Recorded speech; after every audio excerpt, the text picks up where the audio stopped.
Okay guys, sa video natin ngayon ay pag-aaralan natin kung paano kumuha ng gyro error by star gamit itong Norris table at gamit itong nautical almanac. So ang una natin gagawin ay siyempre kukuha muna tayo ng observation, no?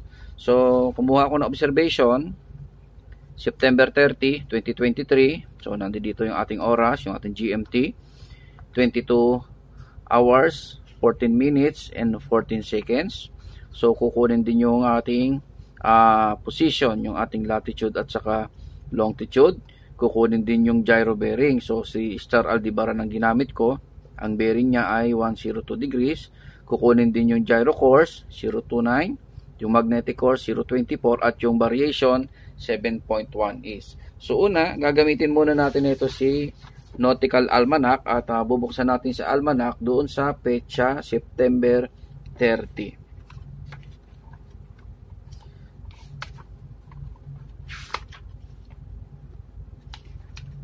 Okay, no? So, ito yung September 30, no? September 28, 29, and 30. So, tatlong araw ito. Ito, tatlong araw din ito. Pareho naman yan. September 28, and 29, and 30. Kaso, itong page na ito ay sa Sun at saka sa Moon. At ito naman page na ito ay kay Aries, Venus, Mars, Jupiter, and Saturn. At saka nandito yung mga SHA ng star at declination ng star. So, since ang ating kinuha ay star, si Aldebaran, so dito tayo sa page na ito. Okay? So, September 30, 28, 29, and 30. So, dito tayo sa column na ito. Ang una natin gagamitin ay yung oras. Okay? So, 2200.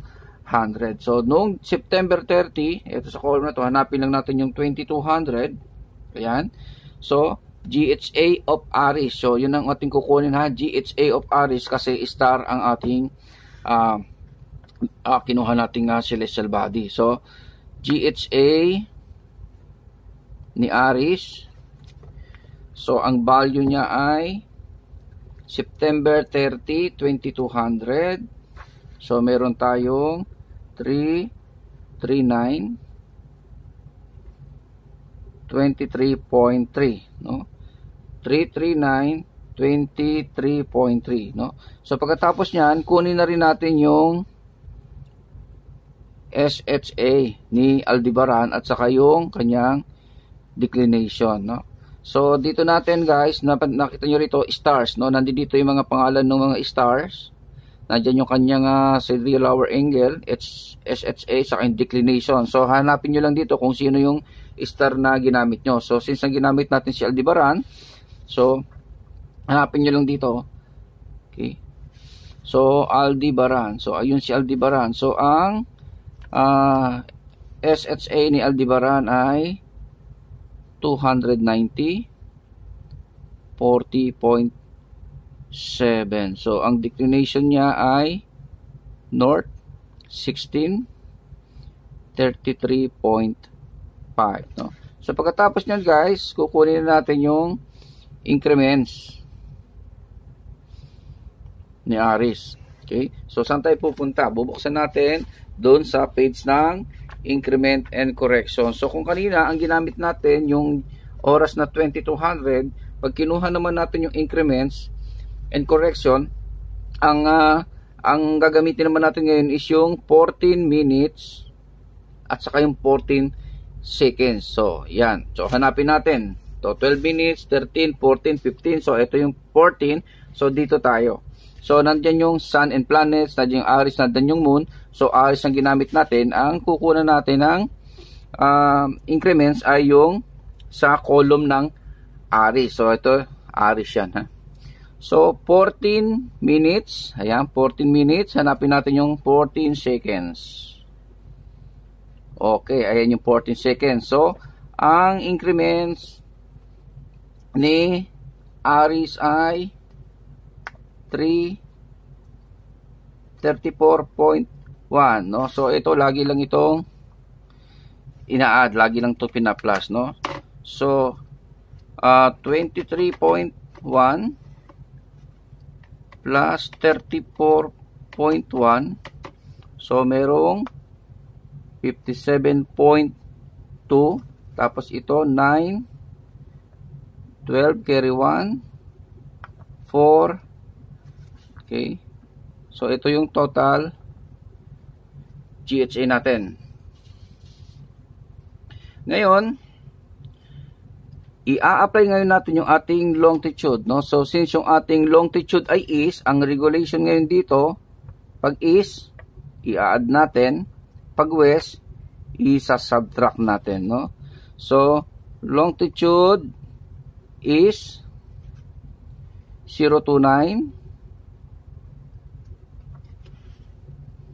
49, 1. Okay.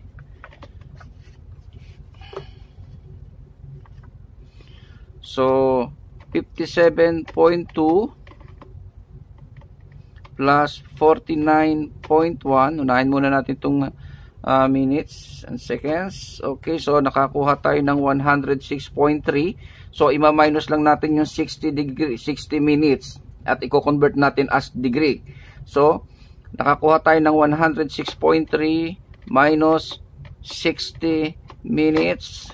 Okay, meron tayo ditong 46.3. So, yung 60 minutes na minus natin, i-convert natin yung sa degree. So, lagay natin dito siya, i-carry natin siya.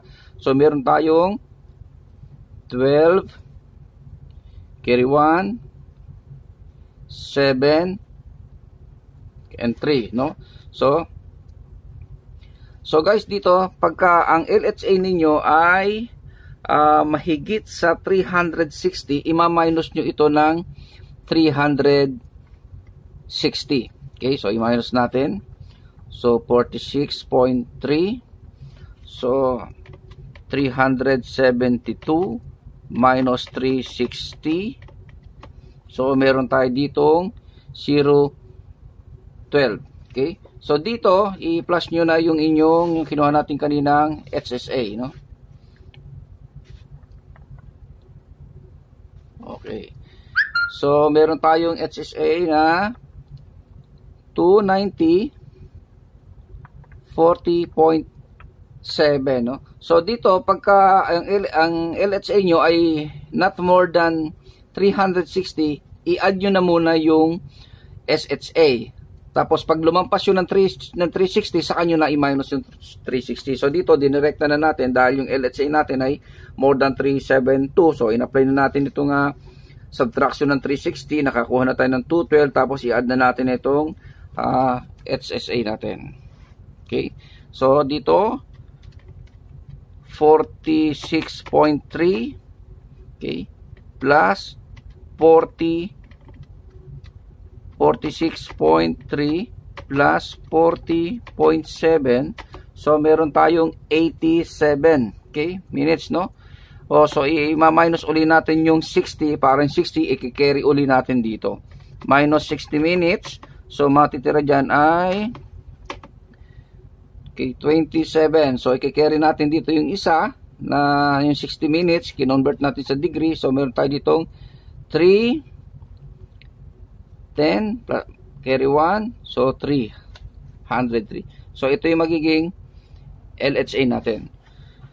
Ngayon guys, pagkatapos nito, tapos na tayo dito sa almanac. So, isusunod na natin ngayon yung ating ABC method, no? So, ang gagamitin natin ay yung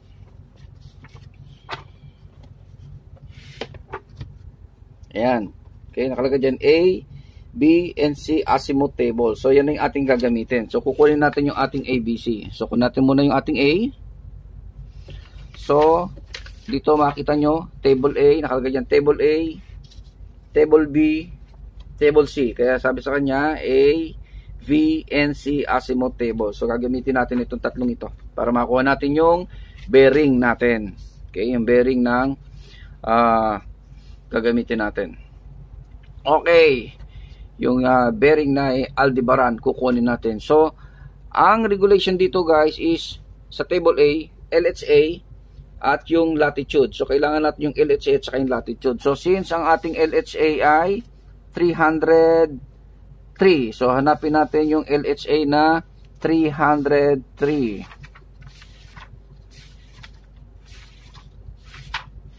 Okay. So, ayan, 303 LHA.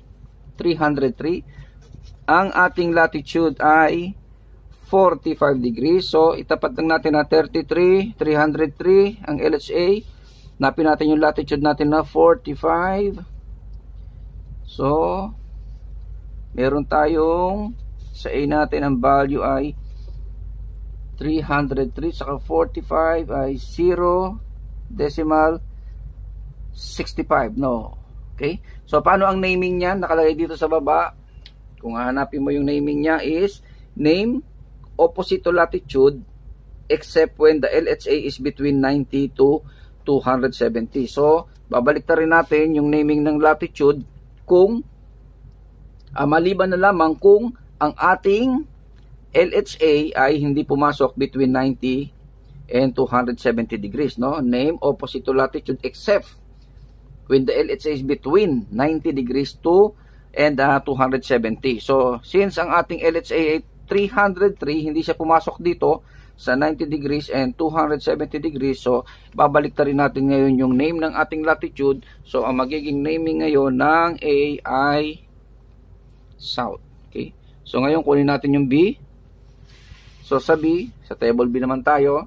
So, LHA ang gagamitin natin saka declination. So, ang ating LHA is 303. So, kinuha natin yung declination kanina na north 16 and 33.5. So, 303, lagay na lang natin sa 16. Okay? Okay, so meron tayong sa B, table B, meron tayong 0.34.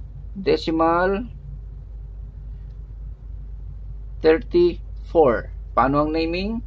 Always name the same as declination. So, ang ating name ng declination ay north. So, ito ay magiging north, no? Okay. So, ang regulation dito guys, different name minus same name add. So, since ito ay different name, so, i-minus natin siya ngayon. Okay? So, 0.65 minus 0.34. So, meron tayong 0.31. So, different name minus same name, add. So, ngayon, ang naming na gagamitin natin dito is kukunin lang natin yung greater value. Kung ano yung pinakamataas niya sa A and B na yan, yun ang magiging name nito kasi ito rin ang gagamitin natin doon sa table C. Okay, para makuha natin yung bearing. So, punta na tayo sa table C. So, sa table C, guys, hahanapin natin itong 0.31. So, dito natin nakalagay, oh. Table C, hanapin natin yung 0.31. Okay, so, ito yung 0.31, 0.31. So, partner naman ng table C ay yung latitude. So, yung 0.31, nakuha na natin. Napin natin latitude natin of 45 degrees. Ayun yung 45. So, meron tayong ang value ng C natin ay 77.4. Okay. 45. Tapos, C3031. Okay. So, meron tayong 77.4. Okay. Teka, check natin maigi. 45.6. 6 guys. Okay. So, meron tayo sa 45, meron tayong 77.6. Okay. So, paano naming nito ngayon? So, ang magiging naming nito ay, sabi dito sa baba, yan. If A and B have same name, C equals to A plus B, and C takes the name of A and B, no? So, pag pareho, kung pareho sila, itong A and B pareho ng name, kung ano yung name nun, yun na lang gagamitin natin. So, since ito ay magkaiba, ang sabi rito, if A and B have different name, C equals A and B, and C takes the name of A and or B, whichever is the larger. Okay, no? So, ang magiging naming ngayon nito, kung ano yung mataas sa dalawa, yun ang magiging name niya. So, since mas mataas yung A, south, so south dito. Okay? Dito naman sa baba, nakalagay, if the LHA is between 180 degrees and 360 degrees, so, is ang name niya. Pag hindi naman, west, if LHA is between 0 to 180 degrees. So, since ang ating LHA ay 303, hindi siya pumasok between 0 to 180 bagos nandito siya sa 180 to 360. So, ang magiging name nito ay is. So, south 77 decimal 6 to guys ha, 6. Okay, 6 is. So, ito yung pinakang bearing niya. Okay, so paano natin ito i-convert into an azimuth? So, nandun yung north, south, east, west. So, pag nandito sa quadrant na to, as is lang. Okay, pag nandito minus 180, dito plus 180, dito minus 360. So, since ang ating bearing is south 77.6 east, so nandito siya. So, ibig sabihin, i-minus natin siya sa 180. Okay? So, 180 minus 77.6. So, meron tayong 102.4, no? So, ito na yung magiging true bearing natin, no? So, true bearing, compute natin. 102.4. Meron tayong gyro bearing ni Aldebaran na 102. So, meron tayong gyro error na 0.4. No? Paano natin malalaman ng naming niyan? True bearing is gyro bearing west. Kung ano ang mataas sa dalawa, yun ang magiging name nito. So, since mas mataas yung true bearing, 102.4, so, ang magiging naming niya ngayon, magiging name niya ay is. Okay? So, pagkatapos niyan, i-apply natin yung ating gyro course. So, sa gyro course natin, 0.29. Okay? So, dito ang regulation, pag is, add, pag west, minus. So, since is siya, so idadagdag natin siya. Ito yung magiging true course natin, 029 decimal 4. Ngayon, i-apply natin ngayon yung ating magnetic course. Okay, sa magnetic course, nakakuha tayo kanina ng 024. 024. Okay, so i-add natin siya, o i-subtract natin siya. So, meron tayong magnetic error na 29.4 minus 24. So, meron tayong magnetic error na 5.4. Paano ang naming nito? True course is magnetic course west. Okay? So, gamitin natin kung sino yung mas mataas. So, mas mataas yung true course natin, 029.4. So, ang magiging name ngayon ng magnetic error ay is, no? Ngayon, i-apply na natin yung ating variation. So, ang variation natin ay 7.1 is. So, yung deviation natin. So, ito, i-reverse nyo lang ito. So, kung is siya, i-reverse nyo siya ng west. Gagamitin lang natin ito para sa computation ng deviation. So, regulation dito, tagalin muna natin itong is na ito. Diyan muna tayo sa dalawa na to. Different name, minus, same name, add. So, sila ay different name because is at saka west. So, ima-minus natin silang dalawa. So meron tayong 7.1 minus 5.4. So, meron tayong 1.7, tapos ang regulation, kung ano yung pinakamataas na value, yun ang gagamitin natin. So, since mas mataas yung 7.1, reverse natin west, so ang deviation natin magiging 1.7 west. Okay? So, ngayon, i-correct natin, check natin kung tama yung ating computation. So, ang una, gagamitin natin yung correcting method. Okay. So, sa correcting method, pag is, add. Pag west, minus. Okay. CDMV3, no?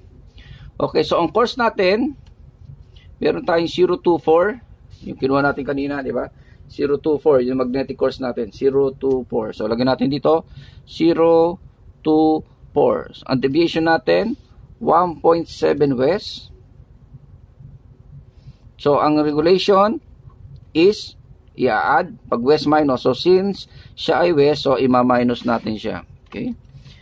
24 minus 1.7. So, meron tayong 022.3. Ngayon, i-apply natin yung ating variation. Okay, yan. 7.1. 7.1. So, dito, ang gagamitin na natin yung totoong naming ng variation natin. Hindi na yung ginamit natin kanina nung reverse natin. So, 7.1 is. So, ito ng is ang gagamitin natin. So, regulation is plus west minus. So, since siya ay is, so, i-add natin siya ngayon. Okay? So, 22.3 plus 7.1. So, meron tayong 029.4. So, check natin yung ating computation kanina. So, ano nakalagay dyan? True course, 029.4. 029.4. So, ibig sabihin, correct yung ating calculation. So, ang ginamit natin ay correcting method. So, correct yung ating calculation. So, i-reverse natin ngayon siya. Gamitin naman natin yung uncorrecting. Okay, tingnan natin. So, sa uncorrecting method, guys, babalik rin natin yung rules. Ang is dito ngayon ay magiging minus. Yung west dito ay magiging add, no? So, unahin natin yung true.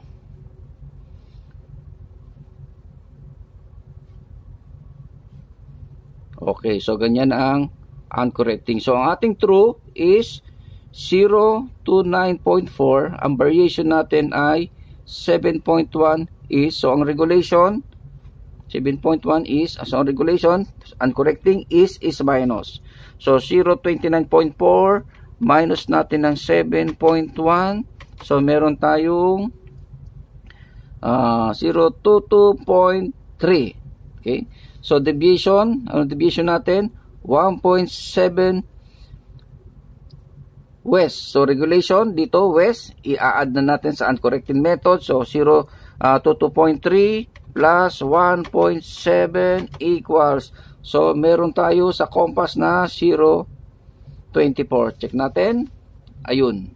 Magnetic compass, 0.24. Compass natin, 0.24. No? So, ganun lang guys ang pagkuha ng gyro error by star. No? So, nawa, itong ating pinag-aralan ngayon ay kahit pa paano may natutunan tayo. Okay? Okay, sige guys. Ingat lagi. Thank you. Salamat.